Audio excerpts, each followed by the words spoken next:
Hello everyone, welcome back to my YouTube channel, and today I'm going to be giving my match predictions for the semi-finals of the FA Cup, and I believe we got some phenomenal fixtures up for display this weekend. And I know people have said in the past the FA Cup has lost its shine, but I feel like it's so significant. This can be the first piece of trophy for certain teams in a very long time. This is England's oldest trophy, so I truly believe all teams will be so desperate to win this trophy and add it to their cabinet. We got some stellar games happening. We got Manchester United versus Brighton. What a phenomenal game we have for display, because these two teams, as we know it, in the top 4 race this season. We got an underdog story in Sheffield United facing Manchester City, the Premier League champions, and pretty much playing as if they are the best team in Europe. So Sheffield United do have their work cut out, and it's going to be a very difficult game for them. So let's see what's going to happen there. But what do you guys think is going to happen? Do you think Manchester City will advance to the final and potentially grab their first piece of silverware when it comes to the treble? Will Manchester United be able to beat Brighton and advance to the final and win their second trophy this season? Or could the underdogs Brighton and Sheffield United really cause a ruckus and a potential upset? Let me know in the comment section. However, before going this video and give my match predictions, you know what I'm going to say. Make sure you guys like, comment, and hit that big subscribe button right there, because only 10% of you guys are actually subscribed. And make sure you leave your predictions in the comment section on what you think is going to be happening in the semi-finals of the FA Cup. So the first game I'm going to be predicting, it has to be this one, the bigger game, Manchester United versus Brighton. And like I said in my introduction, I truly feel like it's going to be an evenly matched contest, especially since both teams have been doing phenomenal within the Premier League this season, competing for a top 4 place in terms of Champions League football next season. And going into this game, honestly, I would have usually said Manchester United should be the clear-cut favourites. However, this season, as we know, Brighton have been performing phenomenal with De Zerbi as their new man and their manager, progressing and developing their style of play with a more attacking sense. And we know right now that Manchester United can be taken advantage of, especially since they're one of their most important cogs, one of their most important significant players this season.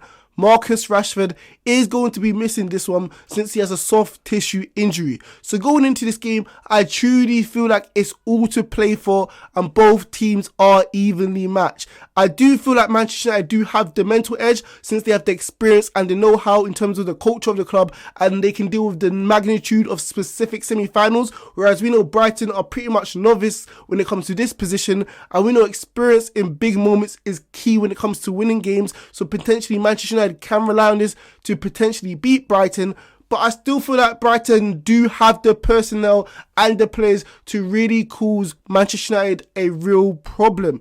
We can even look at the winger position right now. Mitoma and Jesse Marsch, if you just rule out Arsenal and potentially Manchester City, they have been performing like the best duo within the Premier League. So don't be surprised if Erik ten Hag especially plays Wan-Bissaka within that right back role to literally have that role of stopping Mitoma, go down the byline and cut it in onto his favoured right foot and potentially scoring. We know this season Luke Shaw has been decent, but against the upper echelon wingers this season in Saka and Salah, he has been torn apart. And obviously Solly Marsch is not on that level, but at the end of the day, we know Solly Marsch this season has been doing phenomenal.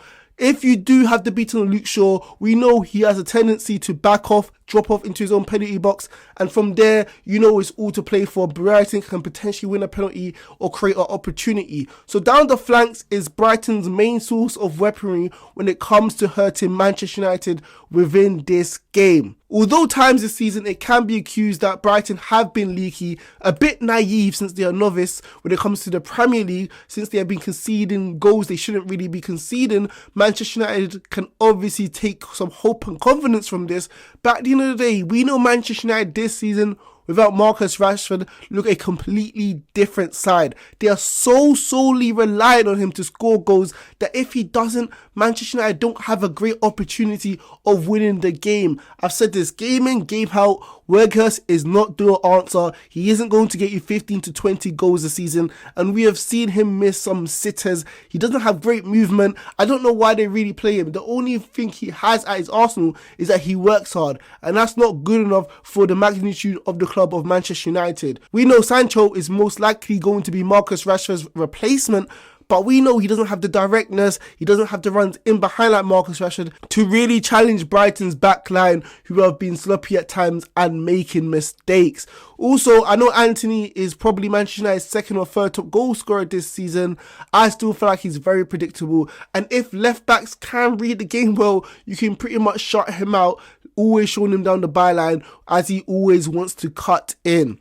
However, I can't deny Manchester United are going to have a massive psychological boost that Casemiro is finally going to be back and playing for the Reds. And we saw his experience and know-how when it came to the final against Newcastle. He performs when the standards and the expectations are high, with the massive goal he did score against Newcastle, the header. His know-how, his ability to go into crunching tackles, stop the rhythm and the tempo of the other team is going to be pivotal in this game, since we know Brighton have one of the best midfield trios within the league, with Gross, McAllister and Caicedo sitting and protecting the back four. Also, other mini factors that will be pointing towards Brighton and favouring them is that already this season they have beaten Manchester United at Old Trafford, and although it was a different regime under Graham Potter, we know the Zerbi has taken them to the next level. Also, Manchester United will be playing on a Thursday night in the Europa League, so potentially they may be a little bit fatigued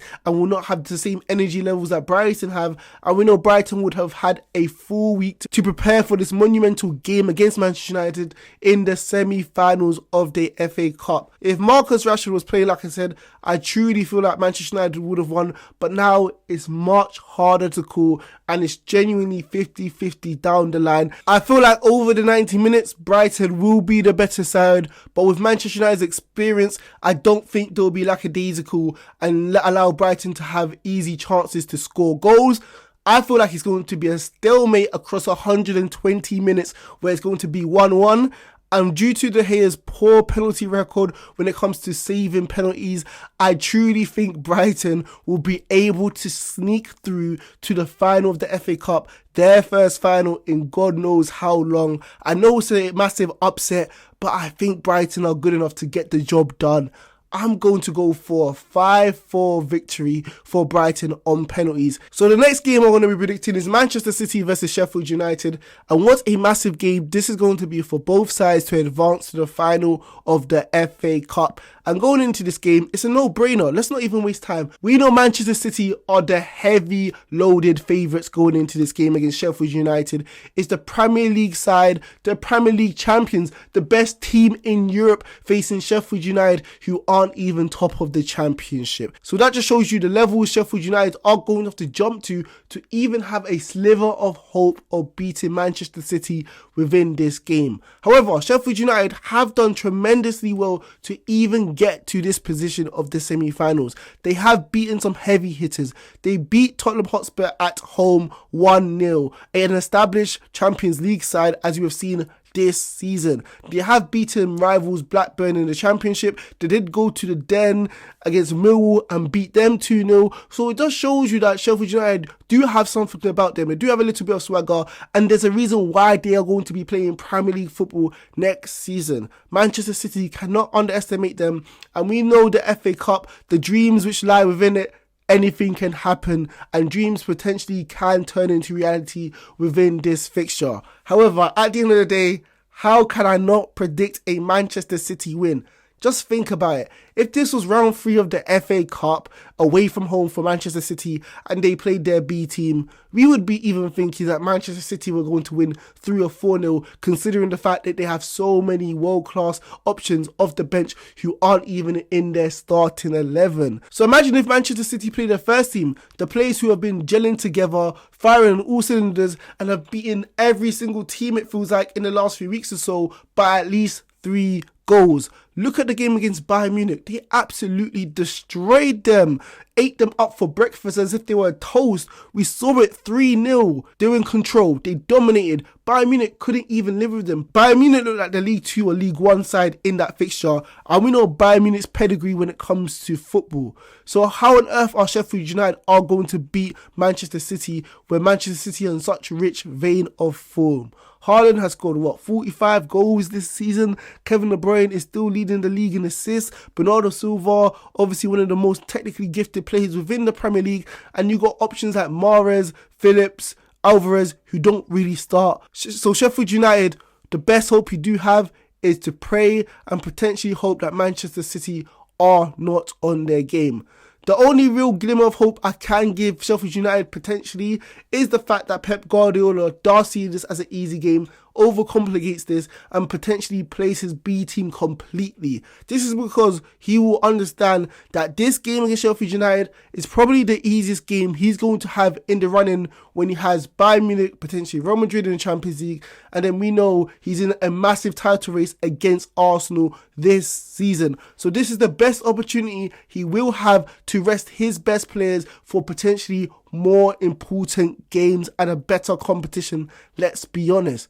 However, at the end of the day, like I did say, Sheffield United, we know that Manchester City have so many great options, even if Pep Guardiola does rest his best players. Going into this game, I really hope that Sheffield United do showcase their brilliance and they do have a great defensive record, the second best defensive record in the Championship, which shows they are disciplined, which shows they are organised and potentially could frustrate Manchester City.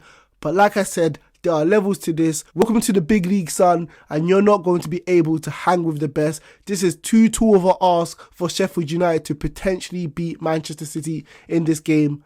I think it's going to be a whitewash. It's going to be a great day for the family and fans of Sheffield United to actually experience Wembley when it comes to a major competition.